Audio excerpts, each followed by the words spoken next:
akhirnya bocor videonya, nyebar ke publik. Kita menjadi akan tahu apa peran Alfian Tanjung dan kawan-kawan. Apa tuntutan mereka kepada Anies Rashid Baswedan bila Anies jadi presiden. Ini tidak main-main. Ini tidak main-main. Alfian bahkan mengatakan semua jaringan yang telah kemudian dia miliki akan diaktifkan lagi.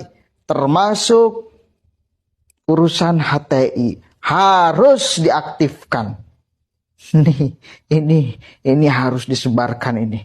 Ini harus disebarkan ini. Kita cek videonya nih. Saya jihadis tapi saya juga strukturalis ya. Makhluk langka nih tinggal dijagain sama dikader, harus mengkader memang. Nah, buat teman-teman, mari kita mengupayakan pemerataan dan penyamaan frekuensi informasi, edukasi serta peran keumatan dan kebangsaan untuk Hizbut Islam Al-Muslimin melalui multimedia, multimetode dan multistrategi. Nah, kalau mau menang ya belajar dari Taliban. Sekarang kalau sampai Pak Anies Baswedan menang, ya, dan jaringan yang saya bangun selama hampir 40 tahun juga nanti saya akan bilang, pulihkan Hizbut Tahrir. Kira-kira terima kasih nggak tuh sama Pak Anies Baswedan? Makanya kemarin saya ketemu Anies 2 kali, itu serang aja. Saya orang yang dari dulu asik kemana aja asik. Lalu ketemu saya di Solo tanggal 14 November. Bang Alfian, ada apa di sini? Iyalah, bini gue di sini, saya bilang. Jadi kita ngobrol, foto-foto bareng. Nah, kemudian tanggal 16-nya, 2 hari kemudian ketemu di Jogja. Saya samperin, saya bisikin. Nis, Bang Anies, gue bantu lo, tapi gue gak deket-deket sama lo ya. Tapi kalau lo gak belain Islam, gue gak jadi bantu lo. Maksudnya apa Bang Alfian? Ya gak mau gue bantuin, ngapain? Ya udah. Jadi sebenarnya Pak Anies Baswedan banyak tarikan gitu. Jadi gitu, soal bagaimana kemenangannya menurut saya jadi boleh jadi di sini hari ini adalah benih-benih kemenangan itu akan terjadi. Ya. Persoalannya ibu-ibu bapak-bapak suka berdoa nggak agar ketemu dengan caleg-caleg yang akhlaknya bagus, yang agamanya bagus. Ayo bantu PKS. Oke, jelas. Itu ucapan Alfian Tanjung. Saya percaya dia ngomong itu. Masa Alfian Tanjung mau bohong?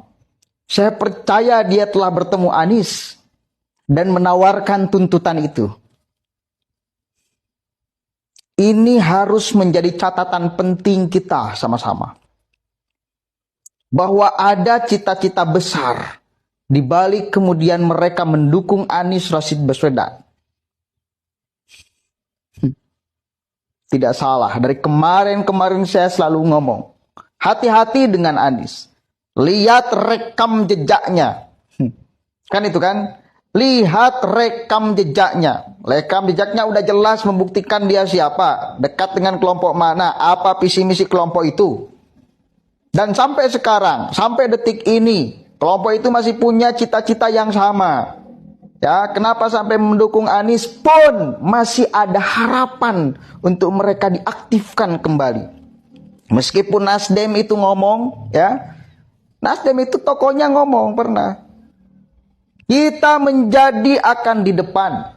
Kita akan menjamin bahwa bila Anies jadi presiden, mereka tidak akan diaktifkan lagi. Organisasi-organisasi terlarang tetap akan menjadi organisasi terlarang. HTI akan tetap menjadi organisasi terlarang. FPI akan tetap menjadi organisasi terlarang. Tetapi apa boleh dibuat?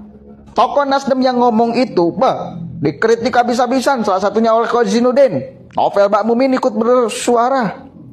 Para tokoh mereka ikut bersuara. Selamat Ma'arif segala macam ikut bersuara. Mengecam apa yang diucapkan oleh politisi senior Nasdem itu. Artinya apa? Udah jelas di sini. Ada visi misi besar. Kenapa mereka kemudian merapat ke Anies Rashid Baswedan. Dan Anies susah untuk melepaskan mereka. Kenapa? Karena basis masanya hanya mereka. Satu kali lagi, basis masa Anies itu hanya mereka. Kenapa Nasdem tertarik kepada Anies? Karena punya basis masa mereka. Gak mungkin Nasdem memilih Anies bila Anies kemudian ditinggalkan oleh kelompok massa itu. Gak mungkin. Gak rasional. Gak punya basis massa apa jualannya. Nggak ada. Apalagi si Alfian Tanjung udah ngomong tuh. Di belakang aja kita. Kita nggak deket-deket. Ngomong itu di depan jamaah ada yang merekam. Kan gila. Emang kita nggak memantau setiap apa yang Anda ucapkan. Durasi berapa jam pun kita akan pantau. Per detik, per menit apa yang Anda ucapkan. Karena ini menyangkut Indonesia ke depan. Jangan sampai kita lalai. Jangan sampai kita lengah. Jangan sampai ada orang yang membawa visi misi untuk tidak bereskan Indonesia ini. Dia sampai mengatakan, si Alfian Tanjung sampai mengatakan, contoh Taliban. Taliban loh. Nggak udah jelas-jelas mengatakan contoh Taliban. Taliban dia mau tiru. Kita tahu bagaimana proses Taliban menguasai itu. Makanya nggak heran bila ada di mana Kalimantan Selatan kalau nggak salah. Ada sekelompok orang yang membawa banner, ya, lalu kemudian dia itu ngomong, kita akan memenangkan Anies dengan cara apapun. Dia ngeklaimnya sebagai front persaudaraan Islam. Demi tegaknya syariat agama, jihad katanya. Ini udah kayak gini mereka. Ini udah kayak gini mereka. Makanya mari sama-sama kita bersatu. Ya, yang mencintai Indonesia, yang mencintai NKRI, yang mencintai kebinekaan, keragaman, mari kita bersatu. Persoalan Pilpres nanti itu bukan persoalan sepele. Ini persoalan serius. Karena pemimpin itu yang menentukan nasib bangsa ini, nasib keragaman kita itu. Kita nggak mau. Lalu kemudian yang memimpin Indonesia malah tidak mencintai keragaman, tidak mencintai ideologi kita. Kita tahulah bagaimana cara pandang orang-orang HTI ya kepada Pancasila, kepada NKRI, togut segala macam.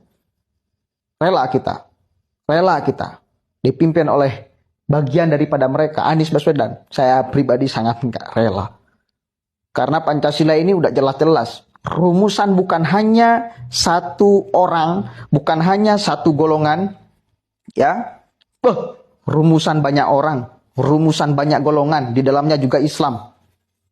Kita udah jelas, utuh, panceg, tanpa bertentangan dengan apapun, apalagi bertentangan dengan syariat agama. Apalagi Anda mengatakan Pancasila adalah togut segala macam, itu yang akan kita lawan sama-sama. Dan itu geng Alfian Tanjung dan kawan-kawan masih mengatakan itu. Sekali lagi, Pilpres ini bukan persoalan sederhana. Ini persoalan serius. Persoalan Indonesia. Persoalan keragaman, kebinekaan, ideologi Pancasila. Dipertaruhkan. Bila benar-benar Anies nanti jadi capres. Udah jelas-jelas si Alfian ngomong itu. Jelas si Alfian ngomong itu. Dan kita harus catat dan ingat. Dan ini harus diviralkan. Biar kita paham semua. Kenapa kita sampai mewaspadai Anies. Kenapa? Karena ada kelompok itu di belakangnya. Ya. Assalamualaikum warahmatullahi wabarakatuh. Sebarkan ini seluas-luasnya, saudara. Mudah-mudahan menjadi amal jariah bagi kita semua. Dan ini jihad kita untuk mempertahankan NKRI Pancasila. Ya, salam hormat.